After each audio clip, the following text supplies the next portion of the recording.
When Felix Mendelssohn was 20 years old, he marked his coming of age like many young men of affluent background in mid-19th century Europe by going on a long journey through foreign lands. He traveled at times alone and at times with companions, visiting ancient monuments and great museums. His eyes drank in strange new landscapes, his mind gathering impressions of cultures he encountered. He met people quite unlike himself, and he had an adventure or two along the way. All this a young man would be expected to carefully record and report to his family and friends back home. Normally these reports would take the form of letters or postcards, but Felix Mendelssohn also had a more vivid way to describe his impressions, through music. Mendelssohn actually took 2 long journeys, starting when he was 20. The first lasted 9 months and took him from his home in Berlin to England and Scotland. After a few months at home, he left again on a second trip, which lasted over 2 years and brought him to Italy. These trips inspired Mendelssohn to transform his experiences into 2 extraordinary compositions for orchestra. Today, his Scottish and Italian symphonies enjoy popularity with concert audiences everywhere. Hello, I'm Gerard Schwarz for Musically Speaking. On this recording, we'll look at the life and personality of one of the most talented and accomplished composers of the Romantic era, or indeed of any era, Felix Mendelssohn. Together we'll explore his brilliant musical travelogues, the Scottish and Italian symphonies. Mendelssohn was one of the great figures of music during the 19th century.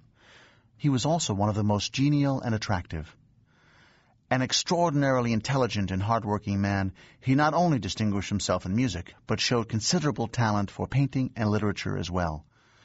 His broad range of cultural accomplishment was fostered by a remarkable home life he enjoyed while growing up. Felix was born in 1809 into one of Europe's most intellectually prominent families. His grandfather, Moses Mendelssohn, had been a famous writer and philosopher, a fighter for religious tolerance and humanistic ideals. His son, Abraham, Felix's father, was a banker based in Berlin, but he maintained the strong intellectual tradition Moses Mendelssohn had established. Learning was a highly valued activity in his household, and music enjoyed a special place of importance. Felix's mother was a capable pianist who gave her illustrious son his first instructions at the keyboard, and his older sister Fanny became a first-rate pianist and a fine composer. But Felix had a talent that was exceptional. In fact, Felix Mendelssohn was the greatest child prodigy in the history of music. When he was just 9, he performed a piano concerto in concert, and shortly afterwards began serious study of musical theory and composition.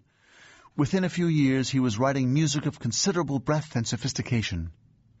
His early works have a remarkable range, from solo piano works, concertos, symphonies, and choral pieces, to even some small-scale operas. For these compositions alone, we would have to consider Mendelssohn one of the most precocious talents music had ever seen.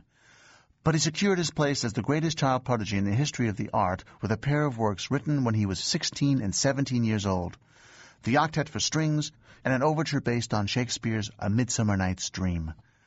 Both these pieces are acknowledged masterpieces and hold an honored place in the concert repertory today. Such skillful and imaginative music would credit any composer of the early 19th century, let alone an adolescent boy. It's true that Mozart is more famous as a child prodigy, especially as a performer, but even he didn't begin to compose mature works at this young an age.